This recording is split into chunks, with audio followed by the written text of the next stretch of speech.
From our Toronto studios, this is the Muslim News on Muslim Network TV. Assalamu alaikum, I'm Aishah Ashraf. Our top story tonight: an Israeli airstrike on Saturday targeted a UN-operated school in northern Gaza, resulting in the loss of at least 50 lives, as reported by a health official. The devastating attack was part of a series of Israeli assaults on Palestinians in the besieged region. The school, known as Al-Fakhura and managed by the UN Relief and Works Agency for Palestine Refugees, or UNRWA. It had become a shelter for hundreds of Palestinians. 103 UN staff members have died so far in Israeli bombing, which targeted 60 UN facilities. In related news, Israeli tanks have surrounded the Indonesian hospital in Gaza, where at least 12 people were killed following direct Israeli strikes since this morning. The director of Gaza's health ministry dismissed Israel's claim that it had found a Hamas tunnel at the Al-Shifa hospital, describing it as a pure lie. On Monday, Israeli fighter jets struck two houses near the Yusuf al-Najjar hospital in Southern Strip, killing 17 people and burying dozens more under the rubble.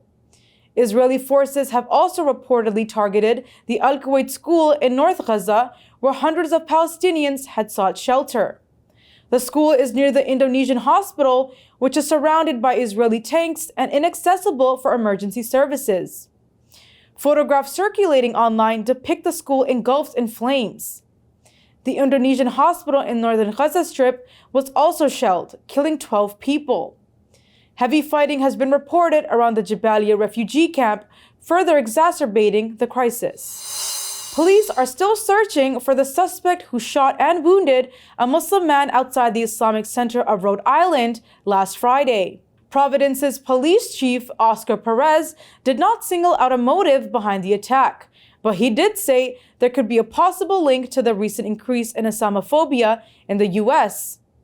The victim, a 52-year-old Mustafa Ramos, was associated with the mosque. He was shot in the lower body while setting up Islamic clothing and religious items for sale. Ramos was taken to the hospital with non-life-threatening injuries. This incident marks the fifth attack on Muslims in the U.S. in the last 4 weeks, with 2 victims fatally stabbed. Authorities are providing more security at the mosque to ensure safety. Toronto police have arrested a 28-year-old man in connection with 3 hate-motivated incidents, including an attack on the Toronto Islamic Center. Chandler Marshall faces over a dozen charges for incidents involving a taxi driver and a woman wearing a hijab who were both sprayed with an unknown substance. In the latest incidents at the mosque, Marshall allegedly confronted worshippers, throwing a rock, yelling derogatory slurs, and attacking a congregant with a bike chain. The National Council of Canadian Muslims condemned the attack, describing Marshall as an individual who wanted to harm Muslims.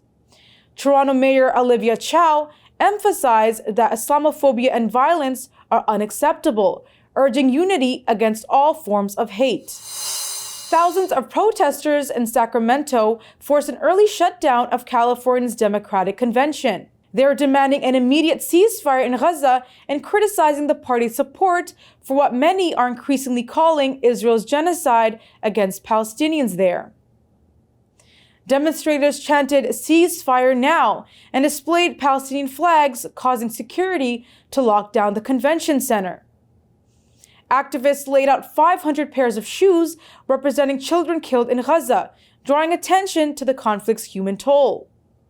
Chair of the California Democratic Progressive Caucus, Fatima Iqbal Zubair, emphasized the need for disruption to drive change in democracy. Some Democrats expressed disillusionment with their party's stance on Israel, with Representative Barbara Lee as a sole Senate candidate supporting a ceasefire. In preliminary results released Saturday night, none of the Senate candidates mustered the 60% majority required for the party's endorsement. Despite President Joe Biden's resistance, progressive Democrats continue to push for a Gaza ceasefire. Protesters warned that their discontent would be remembered, potentially affecting future elections. CNN's analysis suggests that the Israeli army may have rearranged weapons found at Gaza's Al-Shifa hospital, but for granting international media access. The media outlet says that according to a November 15 video published by Israeli Army spokesperson Jonathan Concricus, an AK-47 gun was seen behind an MRI machine in one of the buildings in the Ashraf hospital complex. But Fox News footage revealed two AK-47s in the same location. BBC also filmed the two guns, creating a discrepancy with the military's video. The Israeli army denied manipulating images, claiming it had discovered more weapons and assets during the day. Israel has accused Hamas of using the hospital for military purposes. The Gaza-based health ministry says dozens of patients, including premature babies, died at the hospital between November 11th and 16th due to a lack of electricity as the Israeli army cordoned off the hospital before storming it. Biden threatens visa bans on Israeli settlers. Details come after the break. Stay tuned and we'll be right back.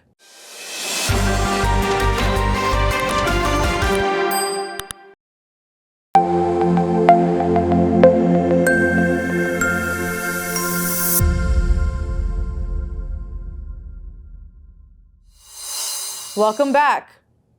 President Joe Biden is warning that the U.S. is ready to issue visa bans on Israeli settlers involved in violence against Palestinians in the West Bank. In a recent op-ed for the Washington Post, Biden emphasized the need to stop extremist violence and hold those responsible accountable.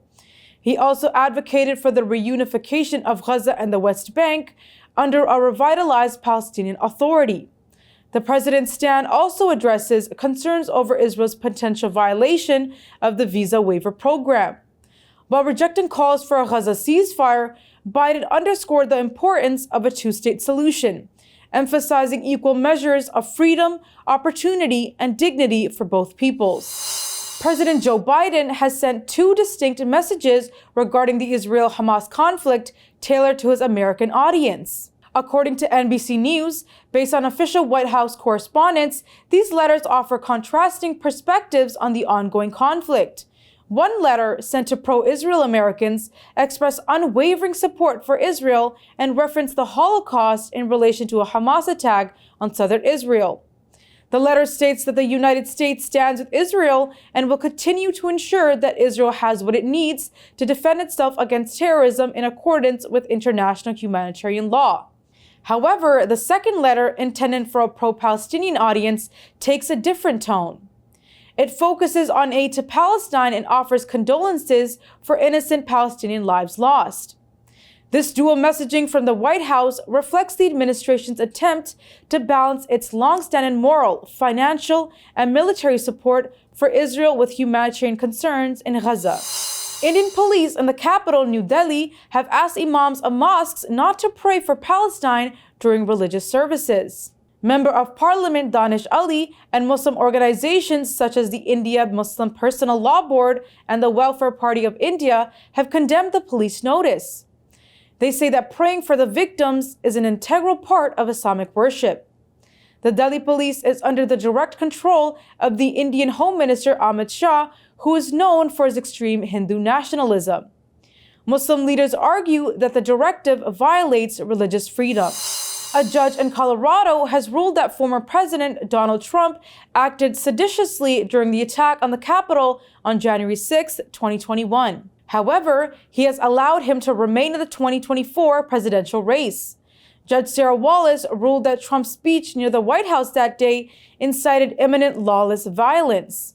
She emphasized that Trump explicitly urged the crowd to fight and fight like hell, implicitly suggesting different rules due to alleged voter fraud. While the ruling recognizes Trump's role in inciting the attack, it relies on the argument that Trump, as president at the time, was not an officer of the United States within the meaning of Section 3 of the 14th Amendment. The law prohibits persons who incite sedition from holding public office.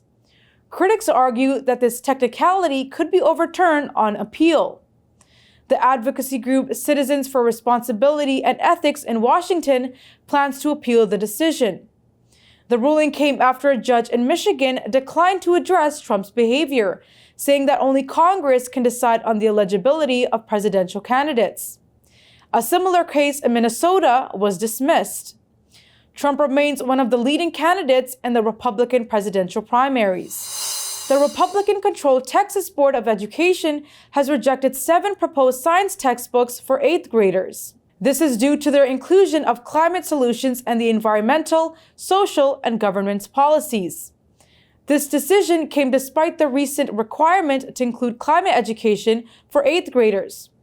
While 5 textbooks were approved, the board requested that publishers remove content considered false or portraying oil and gas negatively.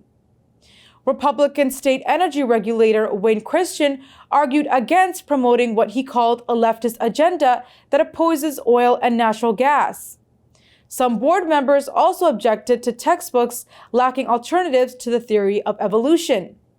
One textbook was approved only after removing images highlighting human ancestry with monkeys. Critics argue that teaching creationism in public schools is unlawful and not based on fact.